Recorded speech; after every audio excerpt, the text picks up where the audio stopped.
Yep, I'm back on the bike again. Finally. It only took until June, even though, you know, this video is coming out in July, but yeah, better late than never for sure. I'm sure you have questions. I have answers. But right now, let me check my mail.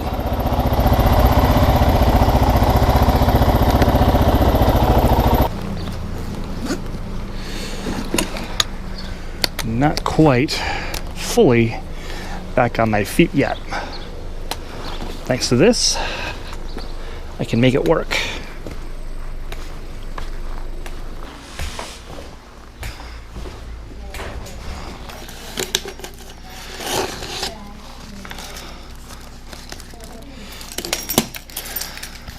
Oh look, medical bills, big surprise.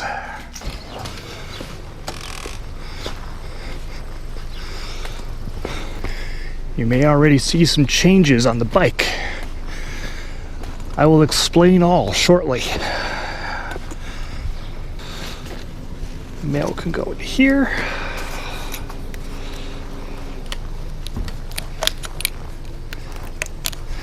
Cane can go in here.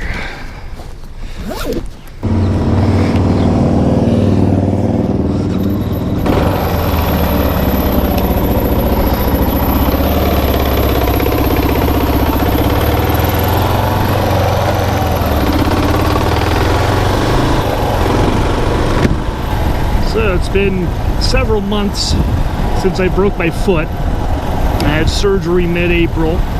It's beginning of July now. As you can see, I'm walking sort of again.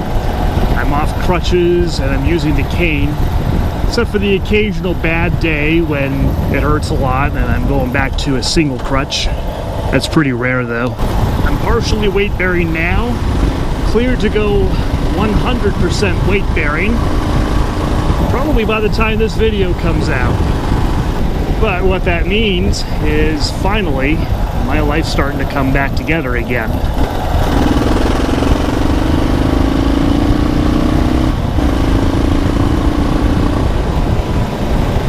I'm able to get back on the bike. I've been driving my Subaru for a little while.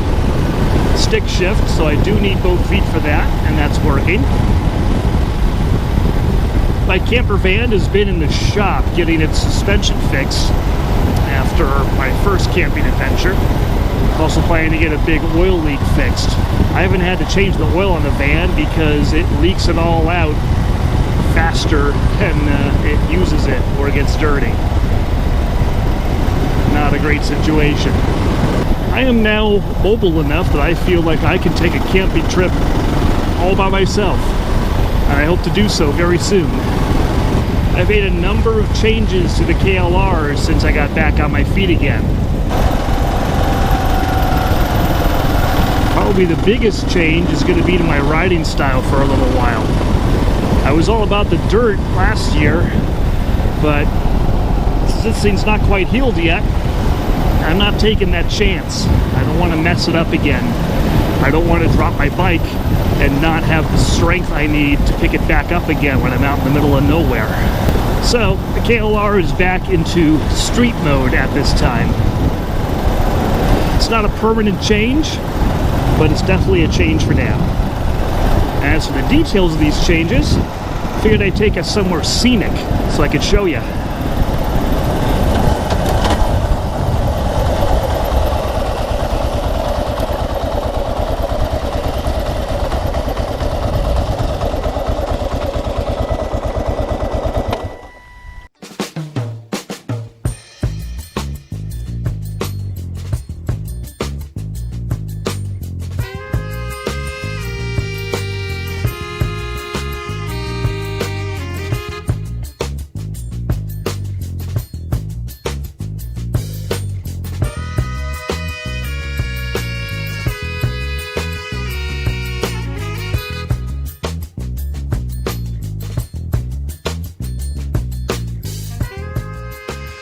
Most notable change from the rider's seat, of course, this Garmin Zumo 396 LM GPS. I picked it up over the winter figuring it would help my navigation both on-road and off-road. Now that I'm back on my feet, I've gone and installed it. I've still got the RAM mount ball and the USB charger, but I'm not using those at this point. I'll leave the RAM mount on because that's always useful. I may move this to the back of the bike, maybe in the rear trunk or something, so that I can charge other things while I'm in motion. The most notable change, of course, is the tires. Not running knobbies, I'm running Shinko 705s. This is a decent on-road, off-road tire that is more geared towards street performance. And again, due to my injury and my recovery, I'm going to be more on the road for a little while. It can do dirt. It's perfectly fine on dirt roads or surfaces like this. But yeah, no trails for a while. Very notable up front is the pair of Nylights off-road lights, driving lights that I have added. That's the J&S Engineering bracket. I had problems with it when I tried installing it last year. You can see the spacers between the bracket and where it bolts up to the triple tree, and then the fender underneath that. I had to do that so the heads of the bolts would actually clear the fairing, but that works now. It's all wired up and throws a goodly amount of light on the road and makes me a lot more visible during the day, both of which are excellent. I've switched back to the stock foot pegs. They weren't on the bike, but they came with it in a box. The extra rubber is going to give my poor, fragile foot a little more insulation from the bike's vibration as I ride along. And I'm not going off-road. I'm not standing while I ride at this point. And I don't need the extra off-road grip that the pegs that were on here before gave me. So I'll use these for now. It's a 2-minute swap to switch back when I'm ready.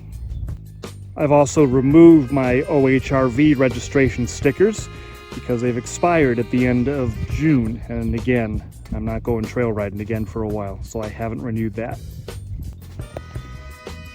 And of course, my new license plate.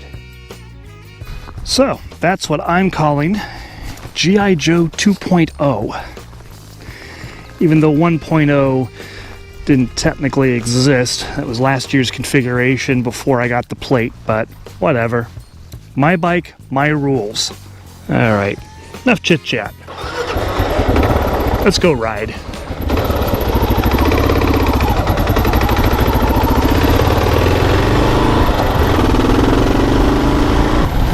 This may still have an off-road suspension, but that is excellent on terrible roads like this. This really doesn't hurt me when the road turns good again.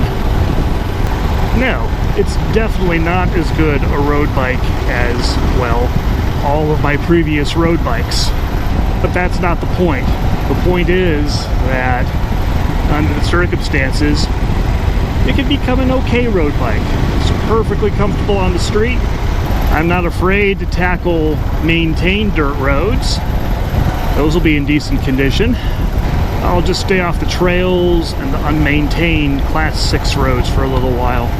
That still gives me a lot of area to play.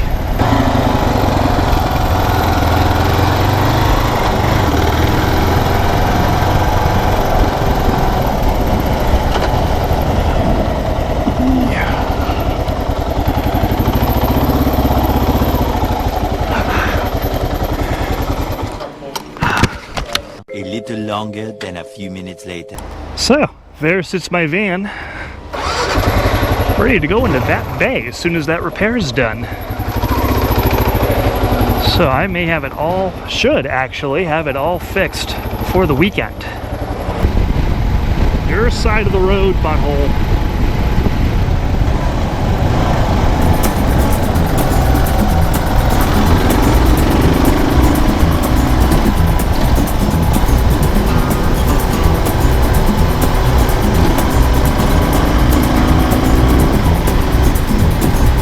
These Shinko 705s are obviously not knobbies. Like when I nailed the throttle in a low gear, I'm not throwing rooster tails of dirt behind me by any means. But they're good enough for this. I mean, I'm doing between 35, 40 miles an hour on this well-maintained dirt road, and I'm perfectly comfortable. I can turn, I can stop. It's not a problem. Should probably back it down a little bit so I don't annoy the neighbors. Because the bike can handle it doesn't mean they're going to want me bombing up and down their road. Oh, what have we here? We got horses, we've got road work, we've got a truck. Okay, back it into what used to be the road.